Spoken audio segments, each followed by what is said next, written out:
Hi, Tracy Lewis from Stuff and Things. I am here today to work on my Thanksgiving cards, and I'm going to use Distress Oxides to do sponged backgrounds, just like I would for using the Distress inks.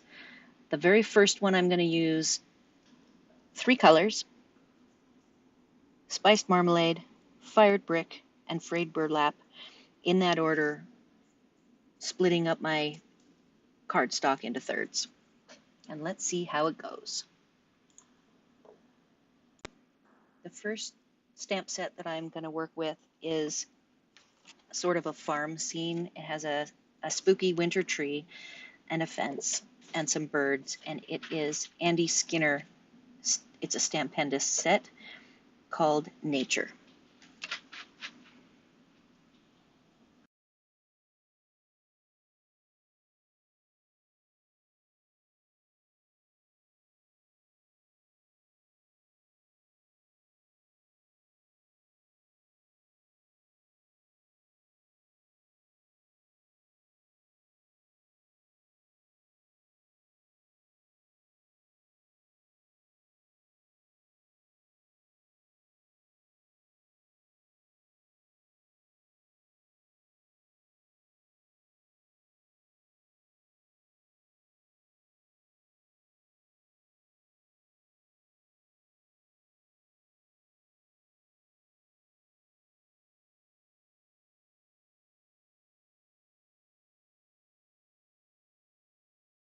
After I got my Happy Thanksgiving sentiment put on, I realized, and I trimmed it, I realized that I wanted to do some sponging, and I used the early espresso around the edges, which came out quite dark.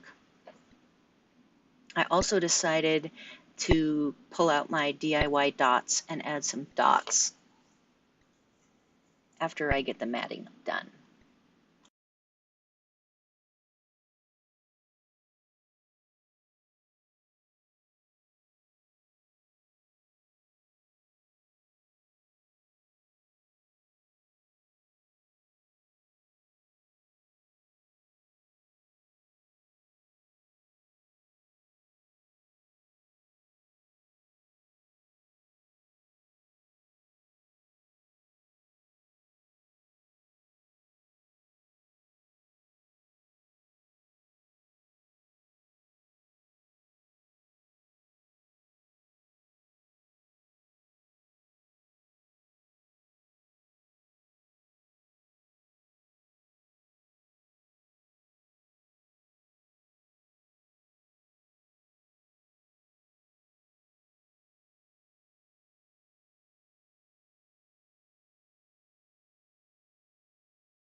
I like how the card turned out. I'm not happy totally with the background. I think it looks a little faded and washed out. I like the scene, but I have another stamp that I'm going to try for the second one that I might like a little bit better. And I'm going to keep the Happy Thanksgiving and keep the birds for sure, and I like the dots. And I think I would rather the sponging around the edges not be quite so dark. I'd like to put, this is actually a dark charcoal gray matte that I needed to do because the sponging around the edges came out so dark. So I think I'm going to stick with frayed burlap or maybe try vintage photo for the second one. But overall, I still think it's very giveable. All right, moving on to background number 2, I have ideas of changes I wanted to make. I definitely wanted to not do the thirds. I wanted to get more depth, so I went with a point in the background with a triangle of color on the sides, starting at the top with the spiced marmalade, having the fired brick in the middle and the brown on the bottom. I want to leave the center top white, and on the bottom in this one, what I end up doing is going with the frayed burlap and then vintage photo, and I put around the edges vintage photo and frayed burlap. And let's see how that goes.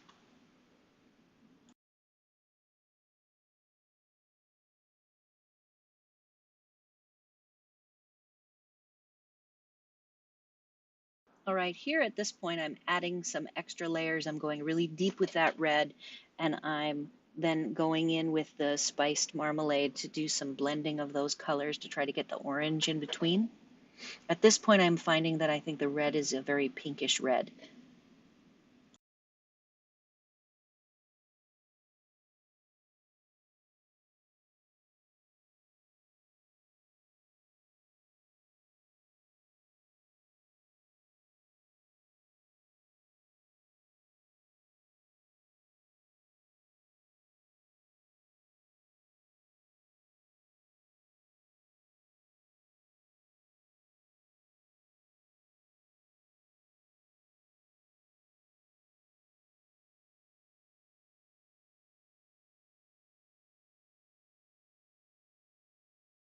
I'm going to try a different stamp. I have Penny Black Happy Note that has a great winter branches, uh, very large scene, and I'm going to try that with because it's coming up at an angle from bottom right up to left, and I think it'll go well with my new um,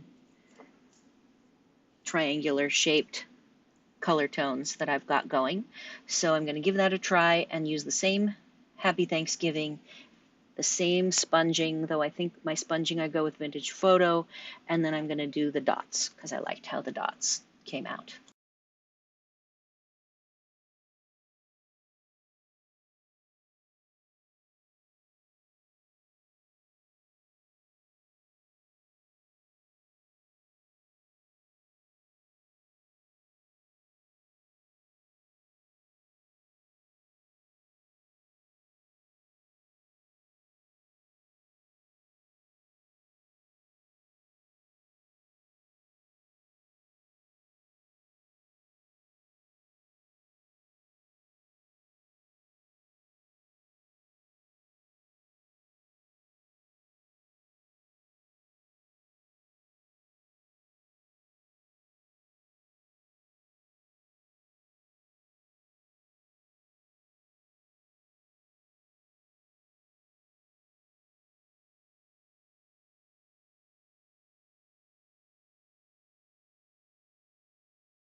All right, I'm looking at the card now. I'm much more satisfied with it. I love the interaction of the different directions that are going between the background colors and the branches. So I'm really liking that. I'm not so happy with the red. I really want that red to be orange autumny looking. So I have a plan for that for take number 3. Before moving on to background attempt number 3, I want to do a compare and contrast between the first two. You can see on the right the very faded looking background. Not so thrilled about the tree and the fencing. The second one on the left I like much better. It's much more interactive to me, and I like the richness of the colors. So I think I'm going to continue working on perfecting the sample on the left in my third background attempt. I've made a change for this third background. I've moved my camera to up above my head. I find that because I'm living in a trailer and I'm actually working in the slide, that anytime I'm doing the circular sponging motion, my table moves and it wiggles my camera. So I'm hoping by moving it up above my head, attached to the lamp that hangs from the ceiling, we will get less movement, and it gives more height so that you guys can see more of my work surface. So let's give it a try and see how that goes. The big difference I'm going to make on background number 3 is I'm going to overlay the red on top of the spiced marmalade. So the entire area that the spiced marmalade and the fired brick goes, I'm going to cover the entire space with spiced marmalade, then go over the top with the red and see if I can get that magical orangey red color that I'm after. As I started with the frayed burlap, I decided I was going to go ahead and leave a touch of white at the bottom and not do the vintage photo. And I wanted to see what it looked like having a little bit of the white on the bottom and a little bit of white at the top. So let's see how that change goes.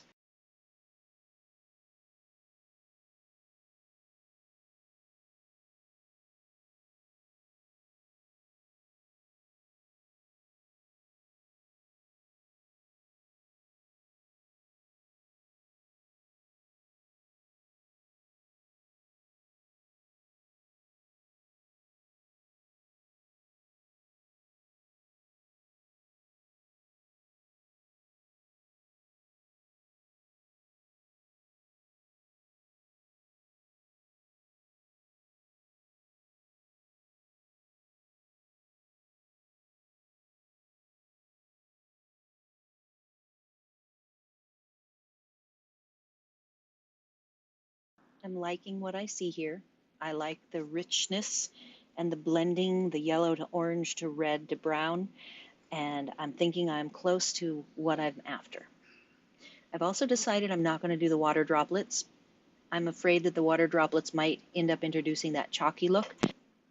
I'm hoping by avoiding them that we will keep with that rich, creamy look.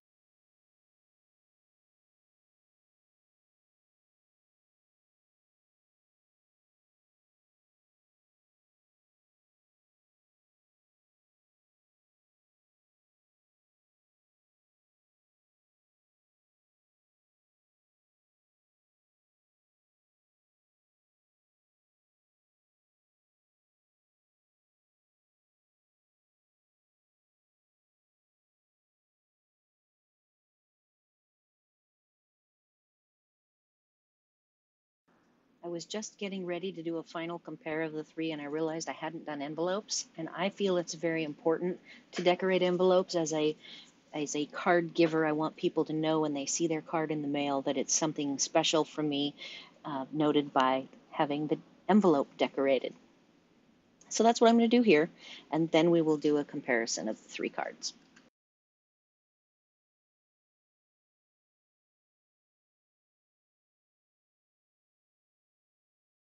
All right, the 3rd card that I made is my favorite. It finally achieves the rich, creamy colors I was looking for in the background, and the interaction of the branches with the dots, the birds, and the Happy Thanksgiving, I think is a really perfect balance, and this is the one I'm going to go with to do the other 5.